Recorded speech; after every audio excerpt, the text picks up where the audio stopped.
is JD Pandam, baby. Long-term consequences of this will be felt for American superiority. They literally think this is fine. Everything is good. You're wrong. Anyway, let's look at the jobs market real quick, because U.S. employers cut 92,000 jobs in February. Gas prices continue to rise. You're winning. You're winning so much. We're winning so much. Elizabeth Schulze has been tracking all of this and gas prices. Elizabeth, break this down. Hey, good morning, Rachel. This is a very disappointing report showing job losses in the American economy. The report just released shows 92,000 jobs were lost in the workforce in the month of February. Economists had thought about 50,000 jobs were added last month. The unemployment rate also ticked up. It now stands at 4.4%. So that means it is harder for people looking for a job to land one. When you look inside the details of this report, we did see job cuts in healthcare, which has been powering a lot of the growth until now. The tech sector, manufacturing, federal government also lost jobs. Big picture, there had been signs that hiring was stabilizing. This report does put that in question a bit at a time when I need you guys to understand something. These numbers are an undercount. It means it's far worse. This is what they can get away with claiming is happening. There is a very high likelihood that this is an undercount. We are seeing new concerns for the economy in the form of higher energy prices. The war in Iran has caused gas prices to spike more than 30 cents in just 1 week. The national average now $3.31 a gallon. Gas Buddy expects it will exceed $5 in California. The Trump administration now scrambling to try to ease this sharp increase in prices at the pump. Gas prices are the highest they've been at any point in either of the president's 2 terms in office. So the administration announcing it will ease sanctions and allow India to buy some Russian oil for 30 days. Energy Secretary Chris Wright tells ABC News that this is a move to try to boost global oil supply.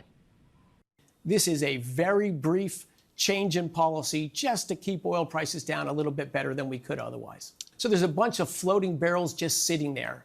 We've reached out to our friends in India and said, buy that oil, bring it into your refineries. But the reality is that the administration's options to influence global oil prices are limited as long as that critical Strait of Hormuz, where 1/5 of the world's oil flows through, is at a standstill. And this morning, we are seeing oil prices spike again. We're now closing in on $90 a barrel. At this time last week, they were closer to $65. And these higher energy costs can also quickly ripple into other prices in the economy. As companies pay more for fuel, they can pass those costs down to consumers. Rachel. And as you said, the White House really limited in what they can do here, right? Elizabeth, thank you.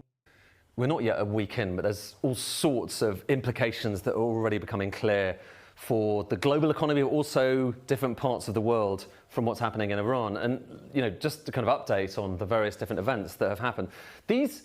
What has been going on in the last few days is the kind of horror story that economists have been telling themselves for decades and decades. Guys, I'm beginning to think that the campaign of Operation Epic Fart is not as successful as America was presenting it.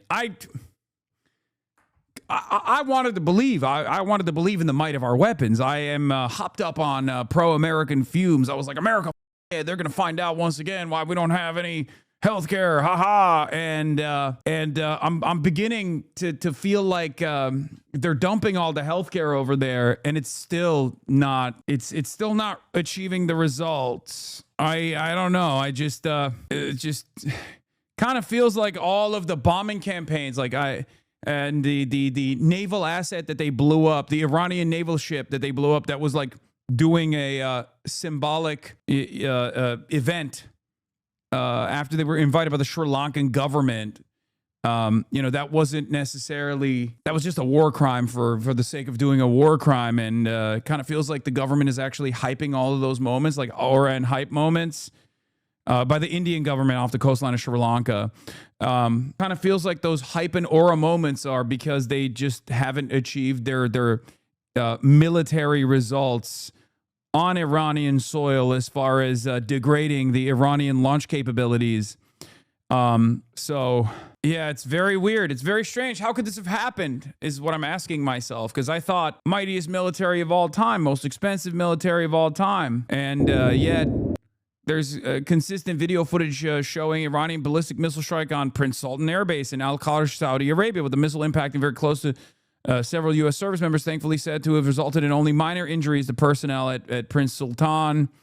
There's impact happening at the UAE. Iran hit an American Patriot missile site, lighting the entire stockpile on fire. Hezbollah is pummeling northern Israel. Very strange things taking place. Because I thought that their capacity was degraded by 70%. Iran is launching fewer missiles now compared to the first 1 to 2 days after it started, undisputed that their capability has been degraded. Saying otherwise is not true. My friend, you fundamentally do not understand how the Iranian missile strike capabilities operate. Okay? You're wrong. You're objectively wrong. And I keep trying to explain this to people over and over again. And for some reason, a lot of people just watch the Os and Andes that keep telling them over and over again. They're like, no, any day now, it's gonna be over. Okay? Listen. Iran's missile stockpiles and their manufacturing capabilities are deep underground. So underground that even bunker busters and B-2 bombers cannot actually destroy them, as far as we know. What we are doing, what the American and the Israeli strike teams are doing with the unlimited striking capabilities that they have, is basically fly over Iranian soil, look for openings in those caves, and blow them up. Iran's own anti-air defense systems are also underground. From what I understand, the way that this works is they keep bringing them out, their anti-aircraft, their anti-aircraft weapons only get circulated out whenever they are launching. They don't have stationary positions. Under normal circumstances, you would have stationary anti-aircraft weapons, right? Israel has stationary anti-air munitions. America has stationary anti-air munitions. If you have stationary weapon systems, they are easy to destroy. Iran doesn't have them. I mean, I'm sure they have some stationary ones. I think they got blown up in the 12-day war, as a matter of fact, right? But basically, what is happening here is both the Iranian defenses and the Iranian offensive capabilities are deep underground. So what they keep doing is they take out the TELs, their erector launcher systems, from outside of their caves, and they launch their missiles, waiting for the American and the Israeli Air Force to come in, bring out their anti-aircraft capabilities, and try to blow up as many drones as they possibly can, or try to blow up the fighter jets that are flying over Iranian soil, and then hope that hope that their entire anti-aircraft systems get destroyed, and then they bring them back underground. This is why the American air superiority over Iranian airspace is not a given, okay? It's not consistent. If you look at the strike patterns, if you look at their capabilities of striking Iranian soil, you'll realize that it's not actually very consistent. They don't have permanent air superiority over Iranian soil right now for a multitude of different reasons. And it's also very difficult to gain air supremacy over Iran because Iran is massive. But it's also very difficult for Iran to defend Iranian soil consistently, right? Because again, mountainous and massive. So they're using their mountainous terrain to their advantage, okay? It's very difficult to implement a no-fly zone over Iran for both of these parties, for both the American and the Israeli parties, and for the Iranian government as well, for the IRGC as well, okay? The population is dispersed across mountainous terrain.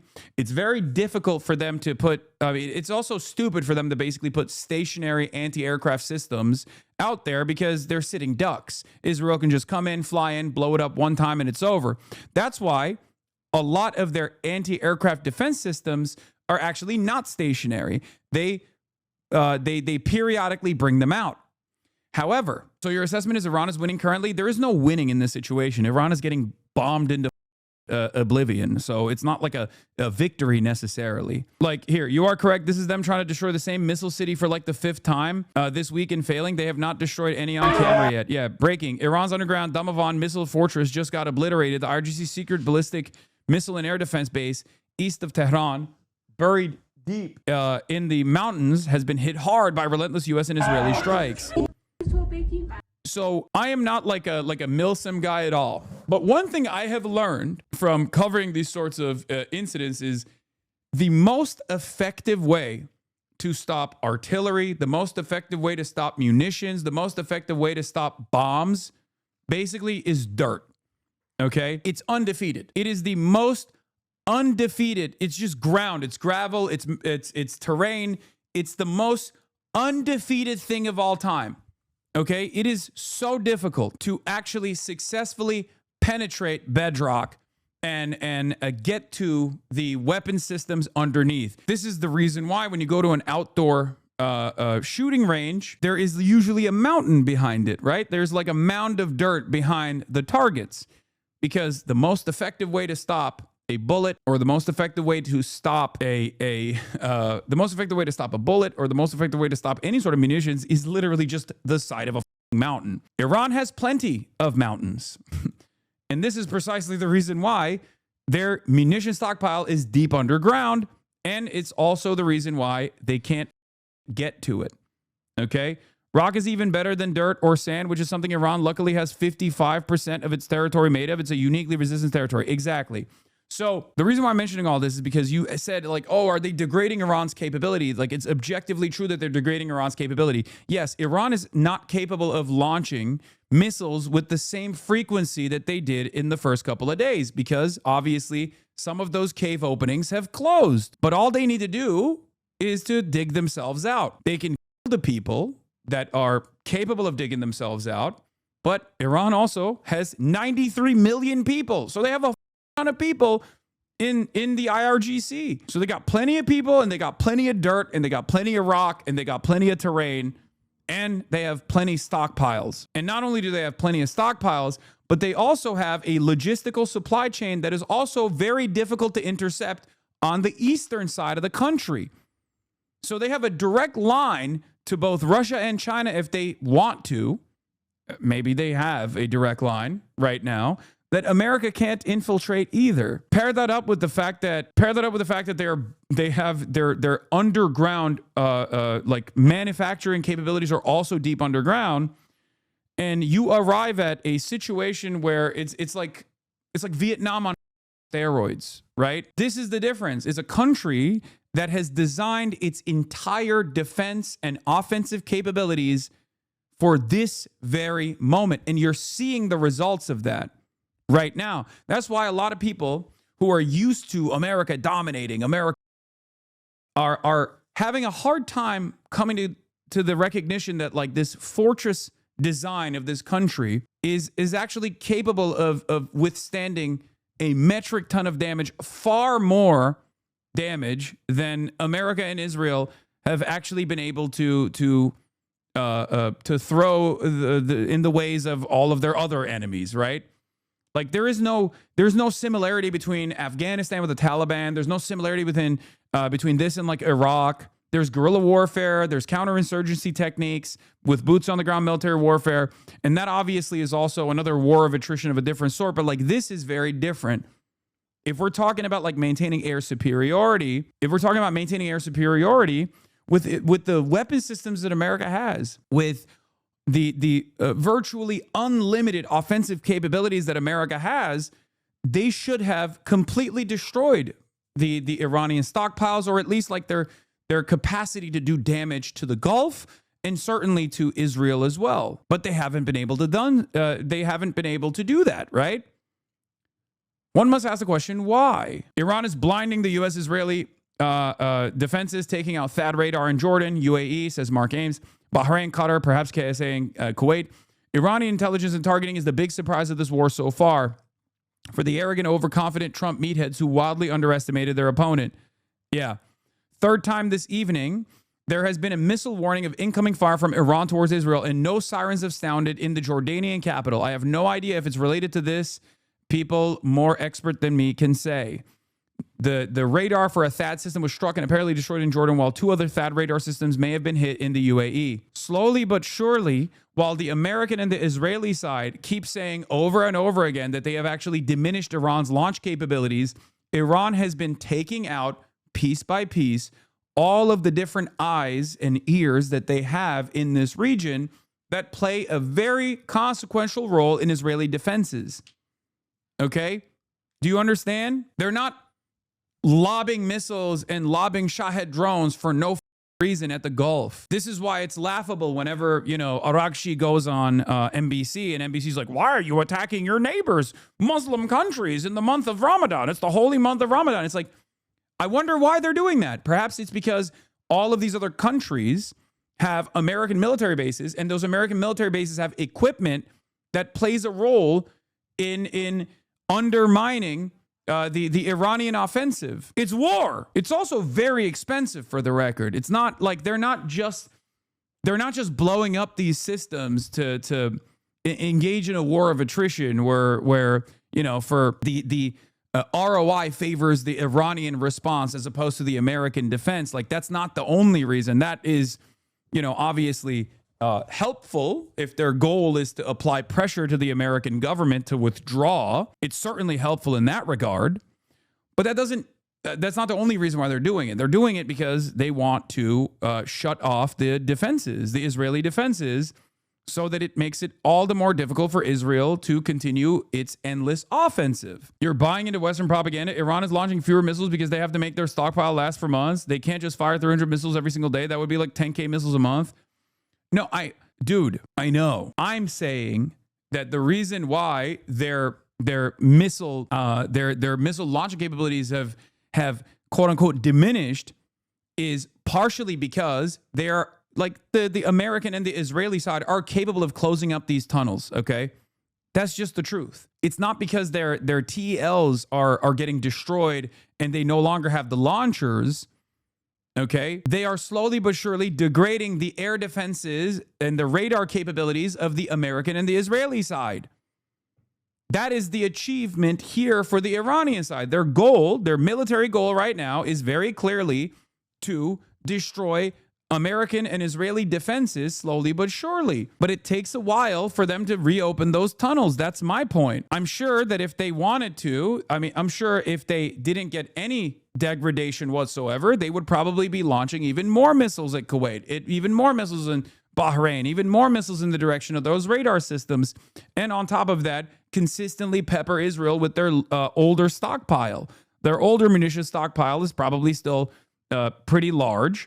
But the reason why their capabilities of, this conversation started because I was literally telling a chatter that their capabilities have not degraded in the way that the chatter thinks, because they're like, oh, they're not hitting Israel as much. Like, I was explaining to that chatter that, like, no, their capabilities have not degraded by the estimations on the Israeli side. Locals say they're not slowing down.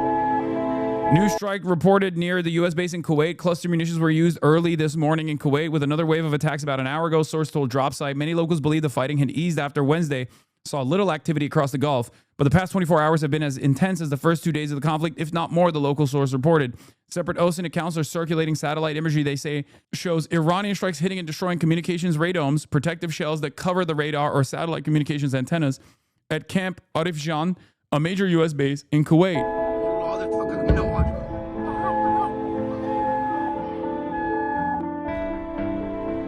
What is this music, bro? This is crazy.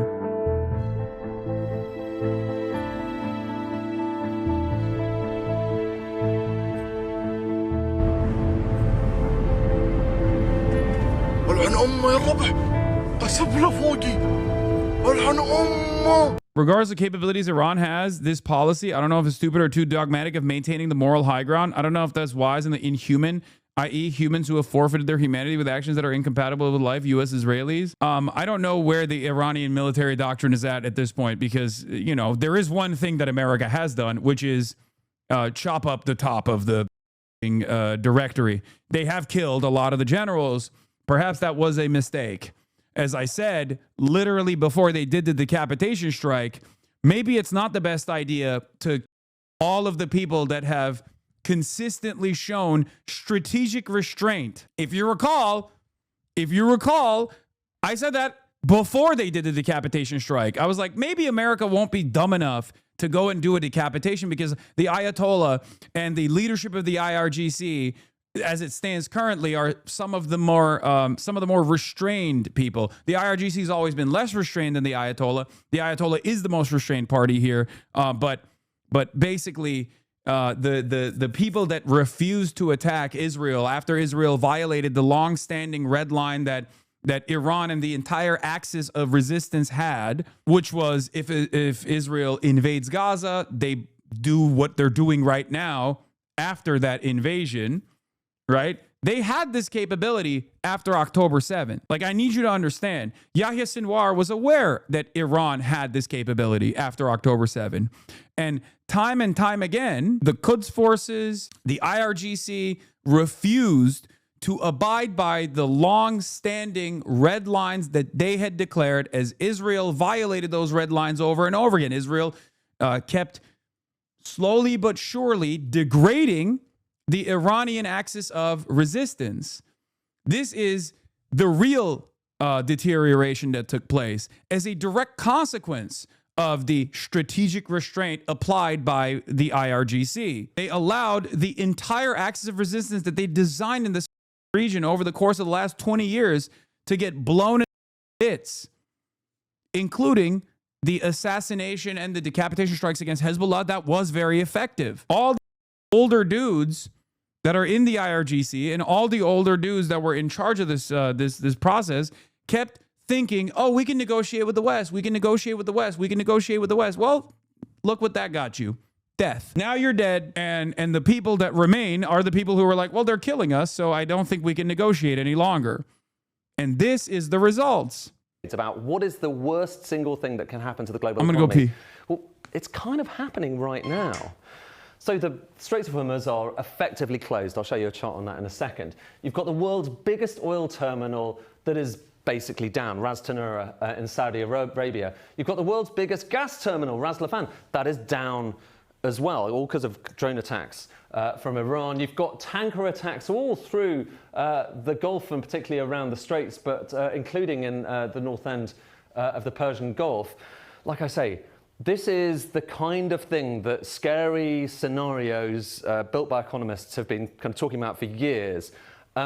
But what's the impact? And this is where things get kind of interesting and nuanced, because you might have thought with that happening, the oil price would go crazy. And it's certainly gone a lot higher. Look at that.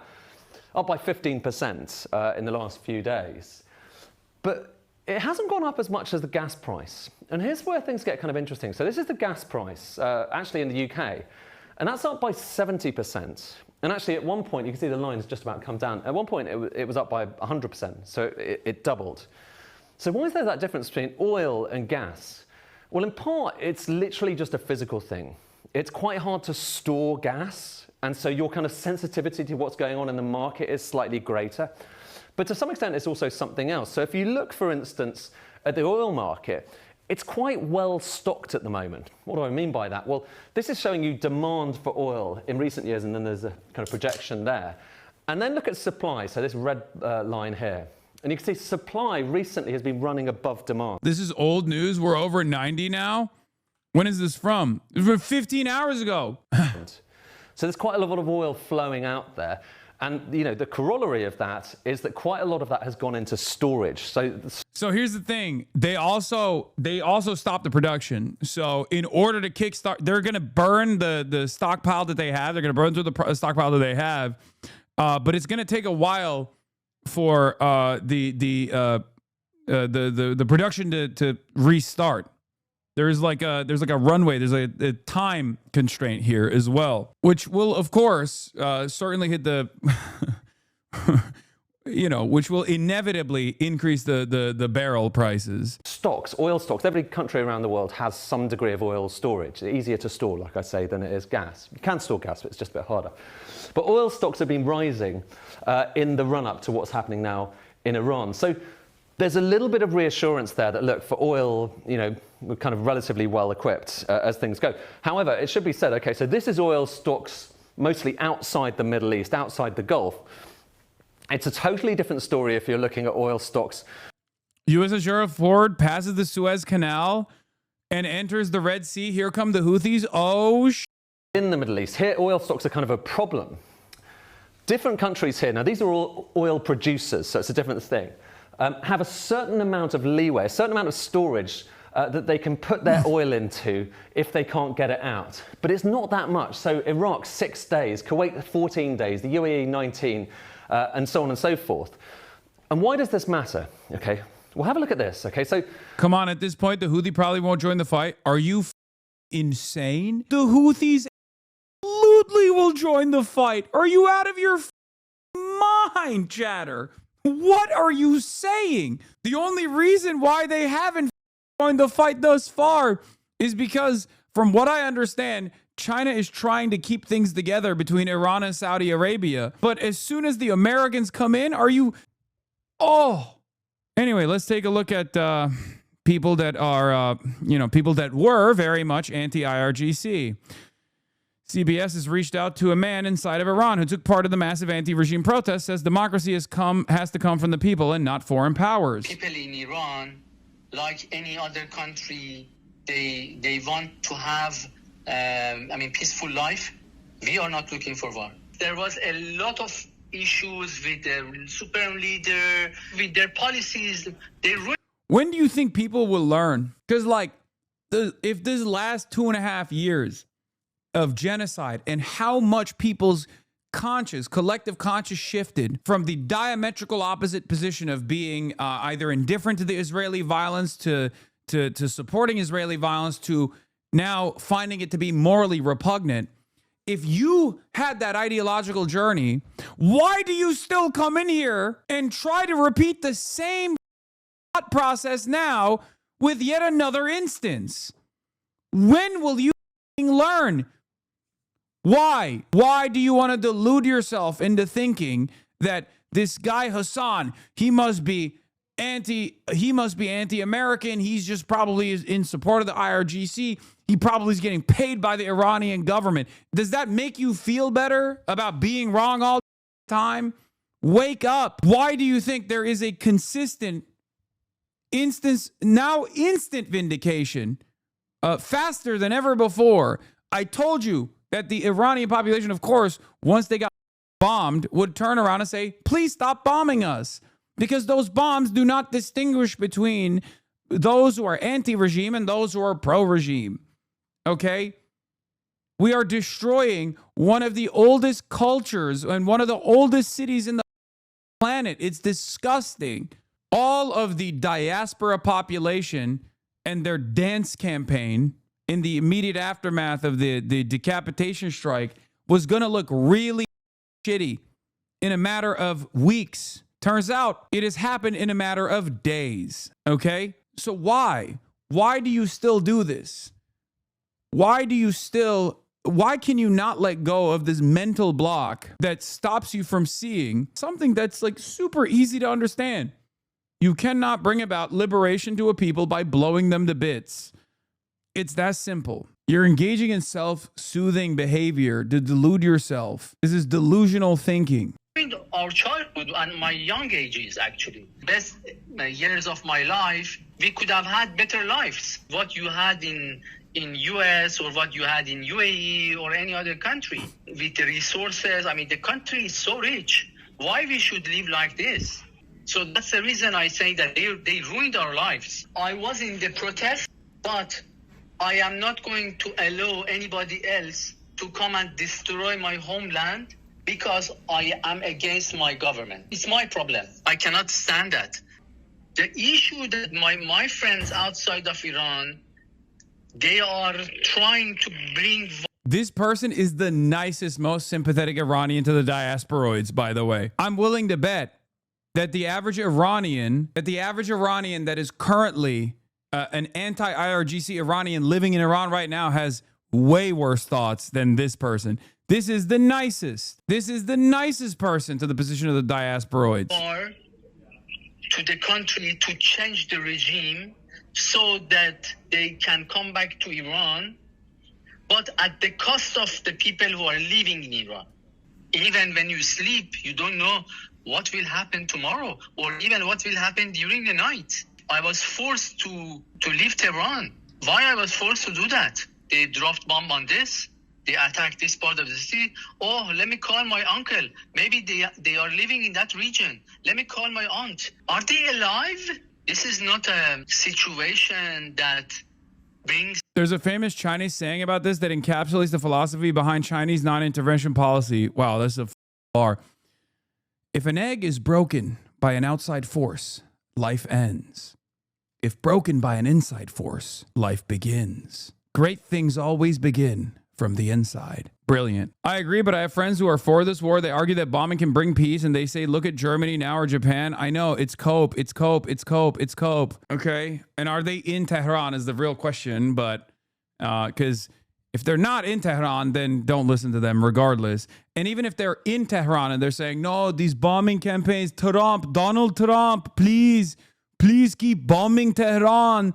The people that are inside of Tehran saying that, the numbers are going to diminish as the bombings continue. And not only that, but there were voices inside of Iraq that were celebrating the American military occupation. Those voices went awfully quiet. Some of those people took up arms against the American government, okay? The American occupation. It's that simple. Like, it's just so stupid. Look at Russia.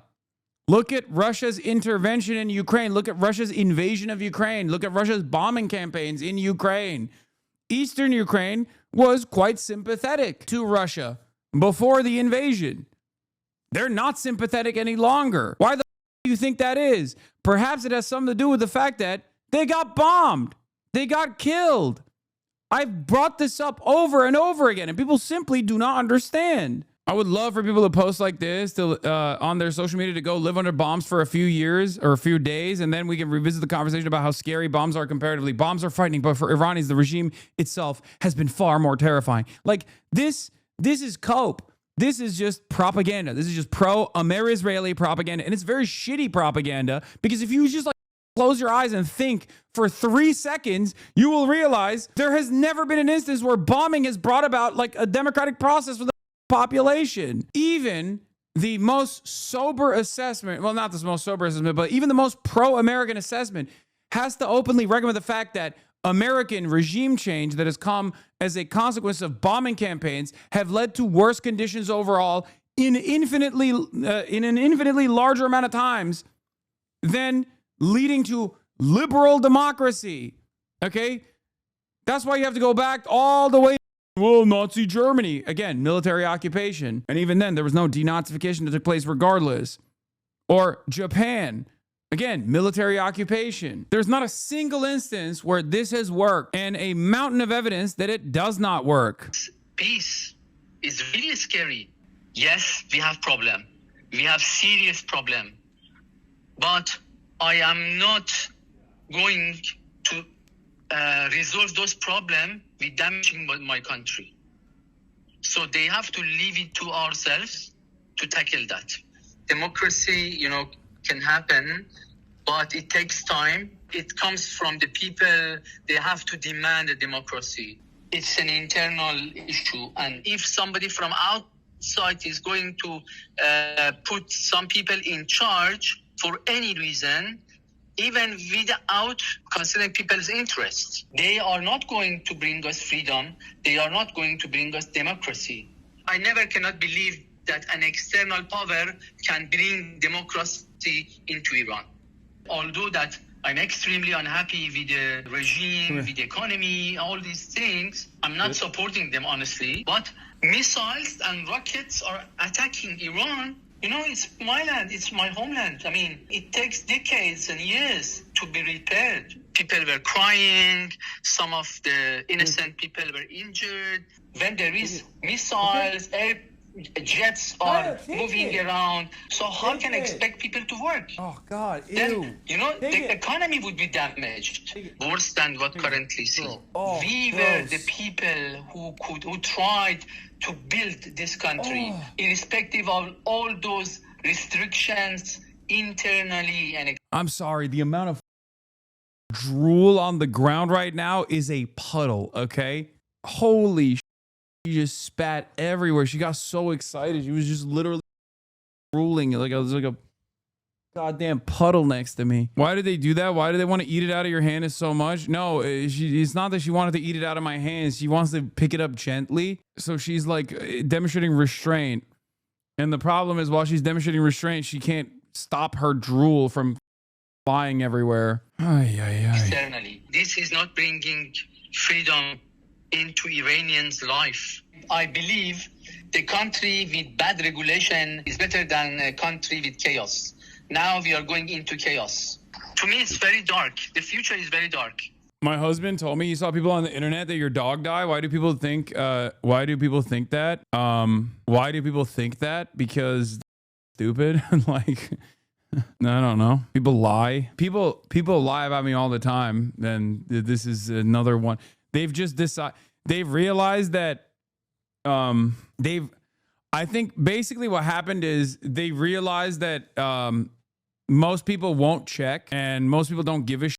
There was a tweet with like 70,000 likes saying you killed her. Yeah, that's what it is. People are like incredibly easily duped and incredibly gullible and incredibly dumb, and there's no like in the current misinformation environment that we're in the current misinformation, no, they're trying to bother you. They know it gets back. I mean, it doesn't really bother me. I don't give a shit. Yeah, my dog is dead. Oh yeah, I was gonna show you the Iranians inside of Iran reacting to the diaspora Iranians celebrating and dancing. This is a video I was gonna show you as well. Let's take a look. خوشحالی حمله به ایرانه؟ اصلا نمیخوایم وحشی‌ها رو ببینم. اینجا تهران روز ششم جنگه. بعید میدونم ایرانی باشن. مادر و پدر و فامیل خودت دارن تو این کشور زندگی میکنن. ایرانی ها؟ آره. نمیدونم اینا دلشون به کی خوشه. اینا یه آدمای بیشور و نفهمی هستن. آدم فروشن، هم وطن فروشن. آدمای کثیف. هر فشاری که رومونه از منافقین و مزدورای داخلیه. یکی مثل اینایی که تو کشورهای دیگه نشستن، خوشیاشون رو دارن، شعار اینو میدن که ما وطن پرستیم. ما ایرانیم. اینا دارن 170 تا دانش آموز رو میکشن. اینا دارن مردم ایران رو میکشن. وطن پرستون کسایی هستن که شبای سرد تو خیابونا میان برای جمهوری اسلامی، برای سوگ پدرشون اینجا به جماعت نشستن. انتظار داری کشوری که برای هیچ کس آبادانی به ارمغان نیاورده برای شما بیاره؟ چرا همچین فکری رو میکنی؟ Audio only. I have no clue what's going on. They're just literally repeating the Hasanabi lines over and over again. Why do you think that this bombing campaign is going to be good? How can you say that about your own people? How can you claim to be a patriot? Bro, they are also supporting IR. Oh my God. That's why I showed you previously a guy who literally said he protested the IRGC, who also is mad. Also, those people are Iranian too. Get it through your thick ass, dumbass skull chatter. Okay. Who the do you think the Islamic Republic is comprised of? There are obviously people who support the Iranian government inside of Iran as well. Do they deserve death? Are you stupid? What do you mean? You left out the part where they support the Ayatollah. We are just saying, look at both sides. Why don't you go to MAGA and ask about America? Are you dumb? I started the conversation by showing you someone who is anti-IRGC who said bombing is not going to save us. Democracy must come from within. And then I showed you the supportive side. They are Iranian all the same. They are dying all the same. If they started carpet bombing New York City, okay, if an alien life force started nuking American cities, would you turn around and go, well, these guys are MAGA. Let's not hear from them? Like, this is idiotic. It's so strange to me. Most of these countries will be hoping to get their oil, and this is what has always happened. You drill your oil, you pump it out, and you ship it onto tankers through the Straits of Hormuz. That's the way things work. But if you can't do that, if you can't get the oil out, then you have to do something, and you basically kind of exhaust all of that storage time. So in the case of Iraq, 6 days, and Kuwait, not much more. Then after that period, you have to do radical things like starting to shut down your production. And when you start shutting down production, that's a real problem for oil facilities. Sometimes you can cause long-term damage that basically means you're just not going to get as much oil out in the future. That's kind of what's happened in Venezuela recently. So there's real profound questions about how long this lasts and how long the Straits of Hormuz is essentially closed. I published an op-ed in The Guardian today about this, exactly this, from a Cuban American. Cosmic Yawn. You know we have the same friends, right? Oh my God. That's crazy. As you link this to me, one, I already saw this. Two, it's a good op-ed. And three, literally as you were linking this to me, other people were linking it at the same time. Some of our mutual friends were linking it at the same time. And yes, it's a good op-ed. Yes, I've been on your stream before with a Cuban doctor. Yes, I know. We'll talk. We're going to get to Cuba in a little bit. Let's finish this. When I say essentially closed, well, there's been all this talk about, is it closed, isn't it closed? Well, this shows you tankers going in and out to Straits of Hormuz in recent months. Attacks begin. Look at what happens to those flows. I mean, it's basically closed. It's basically closed in profound, in pragmatic terms. And that has serious consequences, that will kind of mount up the more time elapses. But as I was saying a second ago, it's not just oil and gas. Okay, so obviously we focus a lot on oil and gas, but there are products that are made from oil and gas that are also incredibly important. Think about like jet fuel, kerosene. That is up by 52%. And this is kind of a price actually measured in Singapore, up by 52%. So flights are going to get more expensive. Basically, right now, they're going to be getting more expensive because that is an extraordinarily sharp increase. And why is that going up quite so quickly, more quickly than oil? It's because it's really hard to store kerosene. So it's back to that pragmatic question about how much storage of this stuff do we actually have. Fertilizer. So a lot of fertilizer, kind of, getting 30-40% of the world's fertilizer, that also comes from the Gulf. It passes through the Straits of Hormuz. Anticipating that, the prices are up by 30%. Since January. And if you look at other things, so, this is rather more obscure, but nonetheless, you'll see pretty important. Helium. Who knew? Helium. Actually, for the most part, it is made in the process of kind of refining natural gas. And so a third of the world's helium comes from Qatar. Well, that's not happening right now. It's not being produced because Ras Laffan is down. So you're just not getting that. 1/3 of the world's helium. That is significant, not just for party balloons for kids' parties. If you want to run an MRI... I'm part of the Iranian diaspora and I agree with Hassan. This war isn't good and won't help anyone. Iran will become Syria if it's lucky. I've been able to contact my family back home and they fully support it, which is really hard to process knowing this could lead to their demise. I've never really liked the regime and have been harassed endlessly by the morality police, but the war isn't the answer either. Yes, I think that's the important part. There's more than one way to accomplish a goal. This is the best way, and the intention of the U.S. and Israel isn't going to bring democracy or peace. It's to destabilize and destroy Iran. Exactly. Okay? Iran, this is literally what I talked about with a Iranian professor at UBC, a professor from Fordham, right? This is exactly what I talked about. Remember, American sanctions and American destabilization has set back Iranian efforts in having any sort of popular mobilization or having any sort of real democratic process in Iran. American destabilization is what has caused the Iranian government to engage in even more repressive forces over and over again. This is how it works in every country. In every country where America has a grand design, this is what happens.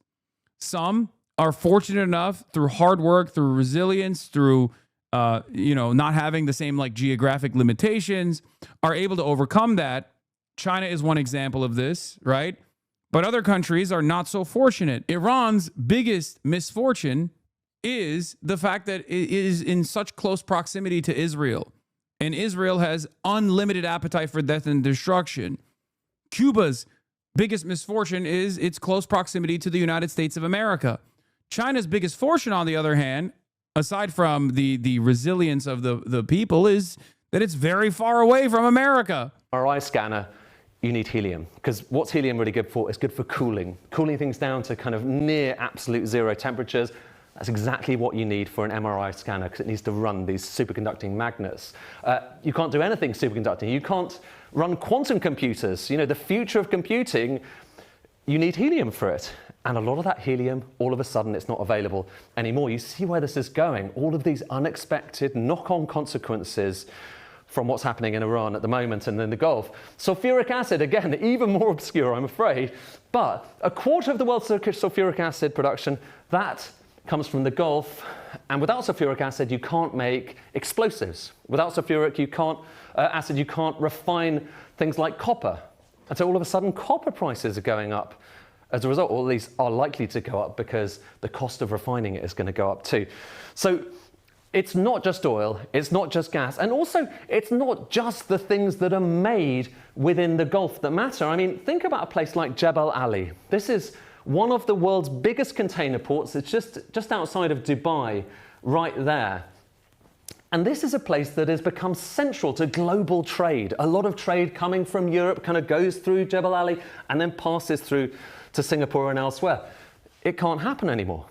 And it's almost even more profound for those who live within the Gulf, because this was the main place that was receiving all the shipments of food and grain that can no longer easily pass through the Straits of Hormuz. So it's not just a problem for those of us who live outside the Gulf, it is a big problem, maybe even bigger, for those who live within the Gulf, because you've got questions of whether you can actually get that stuff, and you've got questions of what happens to the wider economy. A really good way of kind of illustrating this is thinking about the airports there. You might have travelled via Dubai Airport. It wasn't that long ago that it was relatively small compared with the big beasts of the airport world. This is showing you the size of these airports. You've got Heathrow at the top there, Paris, Hong Kong, Frankfurt, Amsterdam. But look, over time, we're passing through from the 2000s to 2010. Over time, look at how Dubai Airport overtook everyone and established itself as comfortably the world's biggest airports, and remains that. You're dead. You're dead. You died. Kaya, you're dead. You're not playing dead. What are you doing? It's the ghost of Kaya. Oh, someone wants more treats?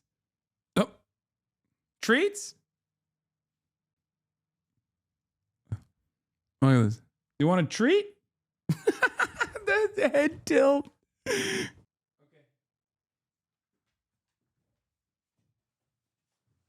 Just goes dog. All right, let's this video, the rest of this video. We begin this hour with the worldwide impact of the war with Iran. The U.S. and Israel continue to strike new targets throughout Iran, and that country's most powerful ally, China, is calling for peace talks. China is by far the biggest buyer of Iranian oil, so it has a financial interest in ending the war as well. This all comes ahead of a summit between President Trump and President Xi Jinping later this month. Anna Corin is in Beijing. Anna, good morning. Okay, please. Good morning, Adriana. That's right. China is sending a special envoy to the Middle East in the hope of trying to de-escalate tensions. But when President Trump arrives here in Beijing in just over 3... Anti-missile ships launched against Abe Lincoln. Moment the Iranian Navy launched anti-ship cruise missiles at the aircraft carrier USS Abraham Lincoln. Unknown date. First attack claimed was with anti-ship ballistic missiles by the IRGC. Second attack claim was with drones by the IRGC. Again, likely a Qadar 380. I mean, I don't know. We have to see. Weeks, energy security will certainly be top of the agenda for President Xi. Under bleak winter skies, thousands of delegates arrived in Beijing for one of the most important dates in China's political calendar, the National People's Congress. But overshadowing proceedings, seismic events about 3,500 miles away, as the war in Iran continues with no end in sight. Are you concerned about the war in Iran and how it will affect China? Do you think that this is part of President Trump's plan to contain China? The US-led war on Iran has exposed China's Achilles heel, its reliance on oil and natural gas from the Persian Gulf. China is the largest importer of energy in the world and buys nearly all of Iran's sanctioned oil. Right now, its energy supply line has been severely disrupted. China is also one of Iran's closest allies. Inside the Great Hall of the People, Chinese leader Xi Jinping watched on as the Premier delivered the annual report and his country unveiled its new 5-year plan focusing on becoming technologically self-reliant. Well, the 5-year plan is critical in setting out China's strategy. The outcome of the war in the Middle East could have a much larger impact on the long-term future of China's economy. Facing a growing rivalry with the US, China is continuing to spend on defence and is aiming for global supremacy in selected areas of technology, including AI and quantum computing. Beijing's own vision for the future. Now, China is doing everything it can to shore up its stockpile of oil. But look, there could be benefits for China if this is a protracted conflict. If the US is draining all its resources. Wait a minute. I thought this was really bad for China. What? But all the OSINT guys are telling me this is really bad for China. China gonna learn why we don't have health care. You know? What happened? Its military hardware, and also then losing focus on its greatest power rival. It could, in fact, benefit China. Vlad. Yeah, Anna, we've just all been saying how critical this piece of what's happening in the Middle East is, the China angle, which you've been covering. And I know it's not easy to cover the news from Beijing. So thank you very much. And also so great for Anna to be at the National People's. I know it's really hard to cover from Beijing. Yeah, she's having a really hard time in Beijing. It's so bad. It's so bad for her. Her steak too juicy. Her lobster too buttery in Beijing. Oh no. Congress, Anna, as I know you know, I used to be based in Beijing, so I remember sitting almost in that exact same seat there. And they have representatives from all over the country. It really is a diverse country, but it's largely symbolic because the power really is centralized at the top. The question is, when do they come to the table and start to say this is really hurting our economy to the United States? What is the end game here? Well, and, you know, as you heard, a less than 5% growth target. We haven't seen that from them. Then you have to pay for more expensive oil. It's going to put a crunch on them. Yep, it's going to hurt. All right, Anna Korn in Beijing, as always, we thank you very much. Oh, this part of the story, you know, I gotta flex a little bit, okay? The other side of the story is, of course, the Trump side, okay? Trump also sees the same reports that we're seeing, right? Probably a much better assessment of how things are going. And yet, it's interesting the way he's trying to, you know, the way he's trying to communicate, like, who's on the winning side here. And part of that has been for Trump consistently claiming that Iran is desperate for a negotiation, with the Iranian government over and over again repeatedly saying in American news, that's not the case at all. I don't know where the getting that from. And then I think some of you are silly. Yes, this will hurt. This will hurt for Chinese. The oil supply is tanking and the oil price is skyrocketing, similarly to how it hurts us, but we're less dependent on Gulf energy. It is bad for China's economy, but good for Chinese military interests. Yes, I'm talking about the broader picture here, because at the end of the day, while it will have an impact on the Chinese economy, obviously, if it didn't have an impact, they wouldn't have immediately sent their envoy to the region, immediately trying to come to a reasonable conclusion. And that conclusion is most likely going to lead to all the ships in the Strait of Hormuz saying that they're Chinese. In order to get passage clearance through the Strait of Hormuz. But it doesn't even matter, because once the reserves are gone, if this continues and the reserves are depleted, then it's major crisis time. I don't know what the actual runway is, but I suspect what was the previous guy on Sky News saying? Like they got like 30 days maximum, and it will still obviously increase the price regardless. Crisis management. Yeah, it's been wonderful seeing, like, this hurts America more than it hurts China, because America's entire worth to the planet is its hegemonic power status. And if America cannot force project, be everywhere all at once, and deliver the mighty blows that it is capable of delivering all the goddamn time, then all of a sudden, what good is allowing American military bases in your country if America can't defend you? I'm telling you, all of the assessments, and I've been talking to a lot of people, okay? I've been talking to a lot of people that talk to the people in the Gulf. The assessment there is very different than what you're hearing in the Western world, in Western media. I promise you. Their attitude here isn't, oh my God, Iran is pummeling us. Those guys, we have to double down on our support for America. It's the exact opposite. And people don't want to hear it.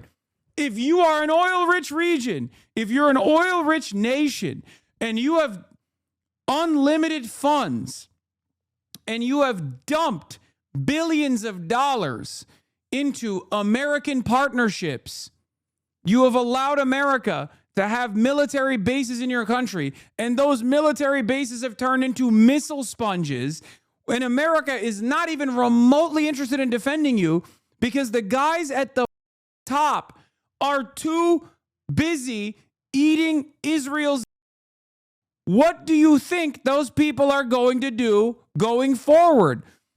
If you thought the Europeans were vassals when Donald Trump said we're going to invade Greenland and we're going to militarily annex it, and there was a real shift in the middle powers, trust me, you have no idea where the Gulf is going to go after this, okay? Because at the end of the day, the Gulf does have power. They have oil, okay? This is a mutually beneficial relationship until it's not.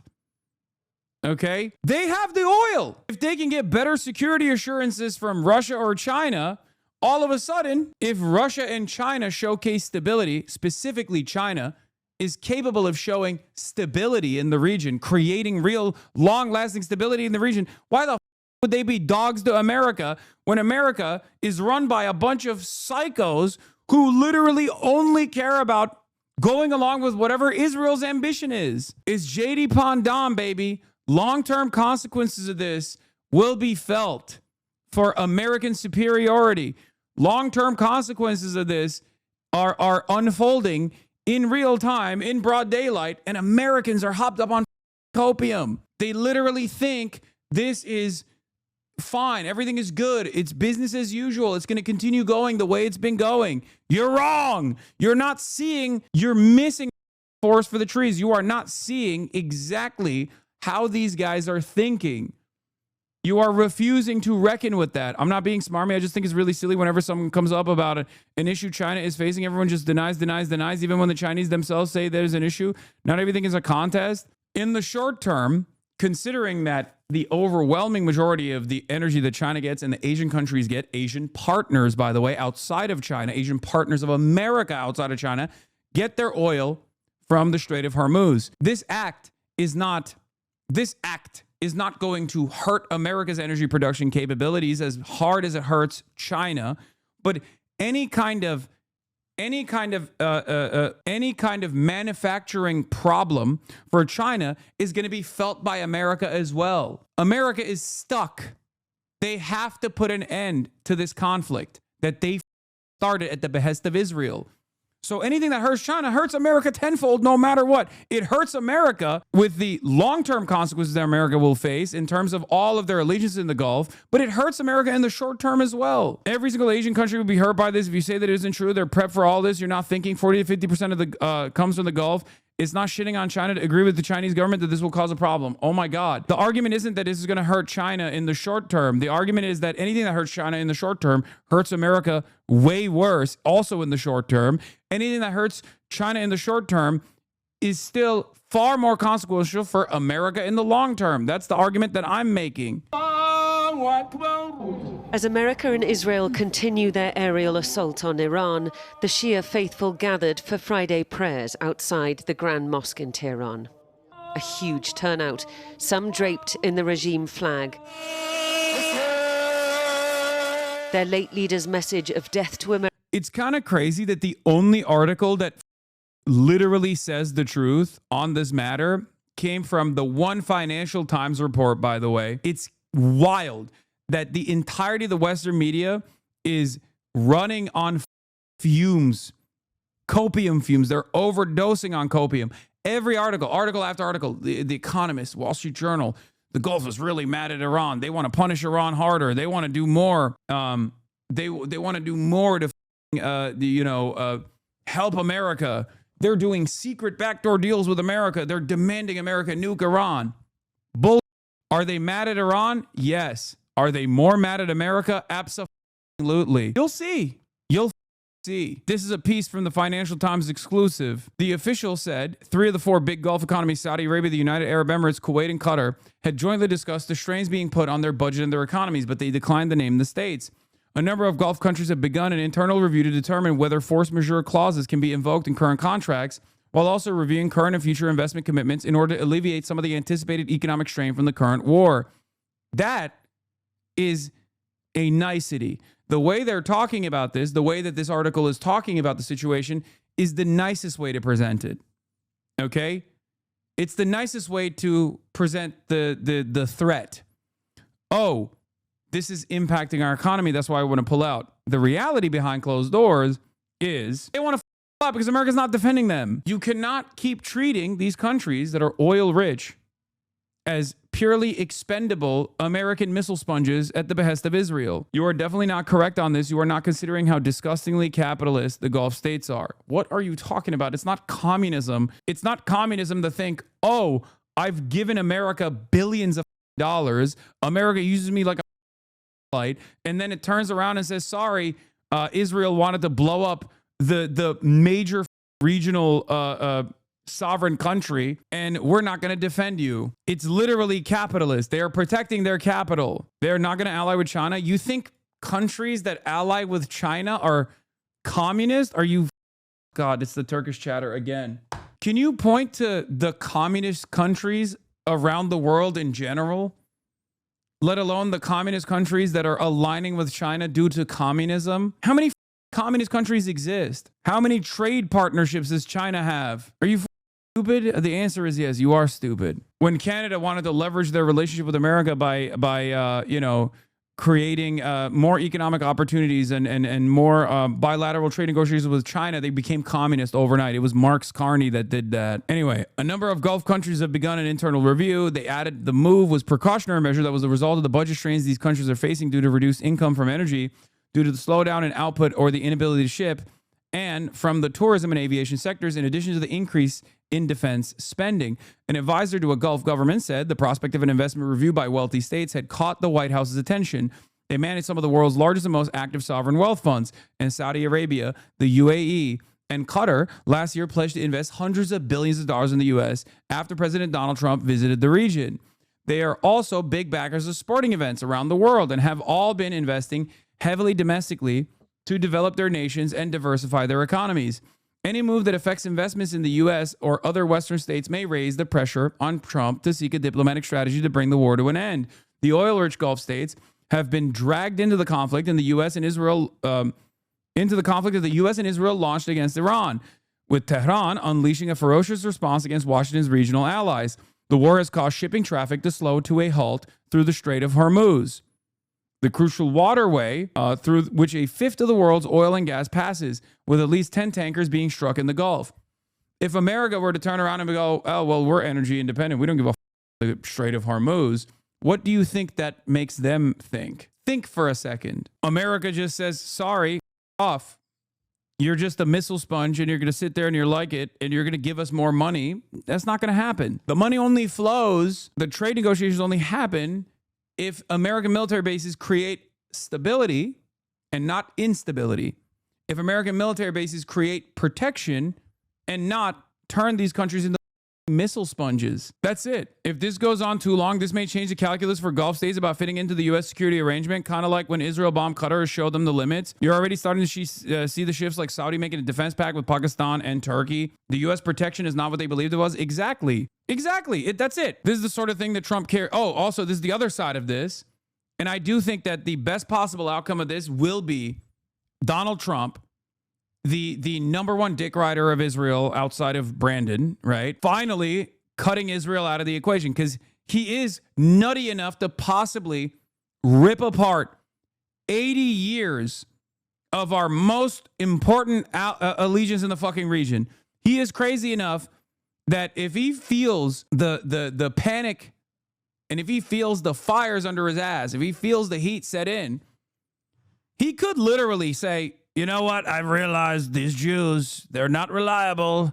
They did it, not me. And just go them straight up, unleashing the biggest wave of anti-Semitism since, Nazi Germany, for the record. This is the only thing that Trump deeply cares about. Mark Ames is right. Losing sovereign wealth fund flows, not working class American grunts who get pulverized by missiles because they were left undefended.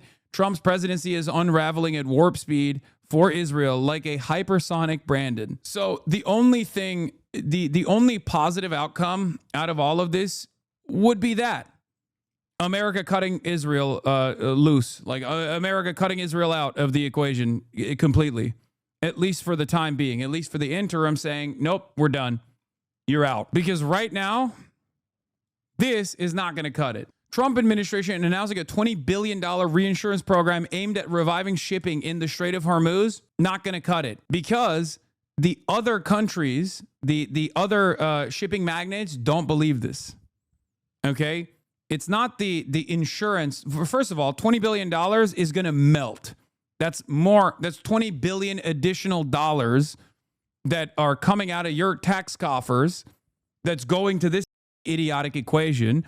$1 billion in operational costs every single day. $8 billion worth of damage thus far. I think the most conservative estimate is like around 6 or 7 billion. But again, on top of that, we're on the 7th day, $1 billion a day. Then you add another $20 billion that is going to light on fire the first time a Shahed drone swarm destroys one of these tankers. He's literally lighting more piles of money on fire right now in order to continue this idiotic campaign. It's insanely cheap for Iran to continue doing this as opposed to how much money America is wasting here.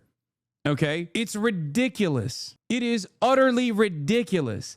At some point, he's going to have to read the writing on the wall and cut Israel out of the equation. That's the only way out of this quagmire. That is the only way out. Either we just keep printing money at the behest of Israel and America collapses, the global economy collapses, America collapses, we go up the escalation ladder and engage with boots on the ground, which will also lead to a complete devastation. Okay? Or at some point, he's going to get too many phone calls and the panic is going to set in and he's going to say, all right, we're cutting Israel out. We're doing a negotiation. We're really sorry. We will do whatever you want. IRGC number 1, America number 2. At that point, you better hope that Ali Larijani or whoever is in charge is willing to come to the negotiation table. God knows what happens after that. He's too stubborn for that. Well, okay, the escalation ladder is boots on the ground or a nuke. So, either the entire world ends or the American empire ends completely, or the American empire gets a lifeline for, another couple decades as Donald Trump is whipped around a little bit and has to eat it. And he has eaten it in the past. Remember? It's Taco Trump. Like, we think Donald Trump is stubborn, but Donald Trump also does respond to capital pressure, okay? So I don't know which way he goes. Ironically enough, another way that China wins big here also is that this accelerates the timeline for energy independence with renewables. There's also that. It already happened in Cuba by design, due to the blockade, due to the oil sanctions that have improved the Cuban solar infrastructure directly coming from China. If I'm Japan, I'm flying to China right now saying, I'm so sorry, Taiwan is yours. Give me every solar panel you possibly can. He responds to capital pressure, and also he's quite honest in how much he loves making deals. Yeah. That's another way that China is winning big here as well. Because remember, oil dependence is slowing down the renewable energy boom. America has been very open about how they want to roll back the renewable timeline to the best of their ability. That's all they talked about at Davos. If you remember, that's all they talked about. Why would you do renewables? Are you stupid? That's China. You're going to become Chinese. We don't want you to become Chinese. We got oil. You don't have the capabilities of developing batteries. You got to get it from China. You're going to have an over-reliance on China. You should have an over-reliance on us. Why? Because we have the GCC on our side. We control OPEC. Well, if you don't control OPEC any longer, and on top of that, the world realizes that the only way out of this crisis is by accelerating the reliance they have on China, by moving in the direction of renewable energies, all of a sudden, ironically enough, the IRGC is moving in the direction of a green revolution as well. So again, this accelerates the timeline for Chinese energy dominance, because energy independence, moving away from the petrodollar, moving away from American hegemony, is tremendously beneficial for China. It's not do nothing win. China is doing things all the time. That's like super long-term stuff, though. I'm talking about in the interim. In the short term, we're just literally taking shovels of money and throwing it into this massive oven, okay? And lighting it on fire because we want to continue the Israeli campaign on Iran. All Iran has to do is wait it out.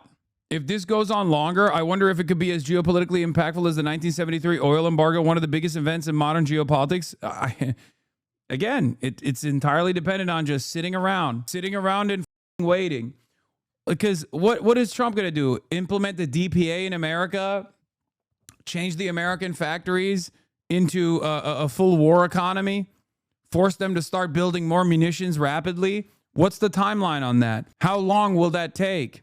You are not going to be able to feed back into the defense fast enough as the munitions are diminishing, as the capabilities that the Gulf states have are gone for defense. America literally cannot defend them. And even with Israel, like, you need so much more production instantly. Like, are we really going to do World War II style industrial boom in order to defend Israel? Is it going to be successful? I don't think so. We don't have the timeline for that. Oh, wait, hold on. Did Trump talk about the DPA? We just concluded a very good meeting with the largest U.S. defense manufacturing companies where we discussed production and production schedules. They have agreed to quadruple production of the exquisite class weaponry, in that we want to reach as rapidly as possible the highest levels of quantity. Expansion began 3 months prior to the meeting, and plants and production of many of these weapons are already underway. We have virtually unlimited supply of medium and upper medium grade munitions, which we are using as an example in Iran and recently used in Venezuela. Regardless, however, we have also increased orders at these levels. The companies represented were the CEOs of BAE Systems, Boeing, Honeywell Aerospace, L3 Harris Missile Solutions, Lockheed Martin, Northrop Grumman, and Raytheon. The meeting concluded with another meeting scheduled in 2 months. States all over the country are bidding for these new plants.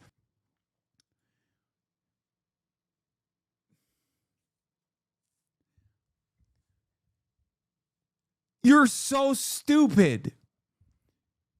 First of all, what good does that do if the stocks are depleted far before those plants start running? Like, not even built, by the way. What good does that do if the price of a fucking oil barrel is $150 by the end of the month? It's so stupid. No, there's no way. This is like the climbing up the escalation ladder is idiotic in this situation, because while America has built its entire economy around wars of attrition, forever wars, and all this stuff, there is a point where it becomes unsustainable for every single ally that America has.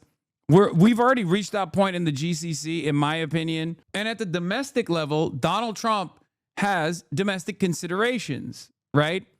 One of the main points that he always says against inflation is oil prices. Oh, the price of gas at the pump is so low. It's so low. It's $1. It's $2. Okay, what's going to happen when it's $10? I mean, I guess he can just like tell the American producers something that Brandon was never able to do, which is, produce more, I guess. Try to keep the prices as stable as possible, even though the American oil producers are going to be like, this is great for us. I don't give a